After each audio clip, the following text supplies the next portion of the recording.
Hello everyone and welcome to Katharine's Creatures, episode 8. In this series I kind of touch base on different kind of mythos, beast beings and the like from all around the world. And as I kind of always start out with, I'm not a linguist, so if I butcher a pronunciation, I do apologize. That is not intentional.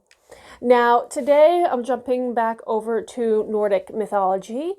And I wanted to touch on the two most famous ravens, I think, in any mythos from around the world, which is really interesting to me, firstly, because ravens and crows and mythos from different mythologies, different countries, are usually almost villainized. They are carrion eaters. The animals inherently have been always associated then with death, decay, evil in many ways. So what makes the two ravens that I'm about to talk about for Nordic mythos very interesting is they were seen as neutral, if not almost a positive thing. And their names are Huginn and Muninn. Huginn translates to the word thought. Muninn means memory or mind, and they served the god Odin, the king of the gods in Norse mythology. They were, in a sense, his ears and eyes for all the happenings on the world of mankind, which was termed Midgard. And so from dawn until dusk, the two ravens would fly out and pick up any scrap of information that may be pertinent to the god Odin, and relay it then come evening.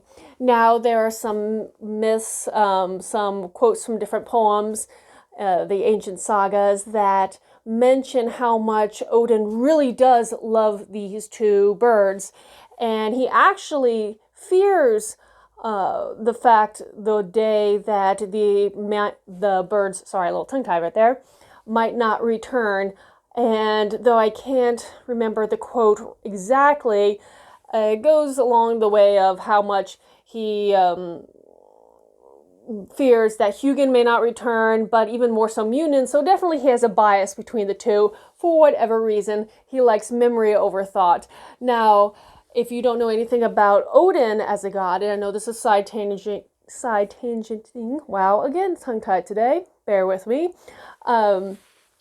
He side tangent from my mythic creatures and entities when I talk about the deities, but Odin is the deity who is so passionate and almost obsessed with knowledge and wisdom that I guess if you think about it, losing his bird, which is memory, memory is the retention of what you learn, would be terrifying.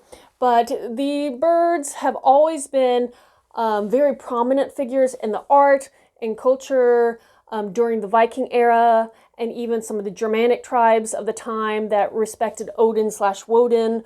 And so you'll see the pair of ravens crop up and a lot of imagery for the date, but they are very, even though they don't have a huge role in the mythos as a grand scheme, they are still one of the most identifiable creatures out of Norse mythos. So if you have any question for me pertaining to this or any other topic, message me in the comments below or through any of my social media. I love to talk with you further.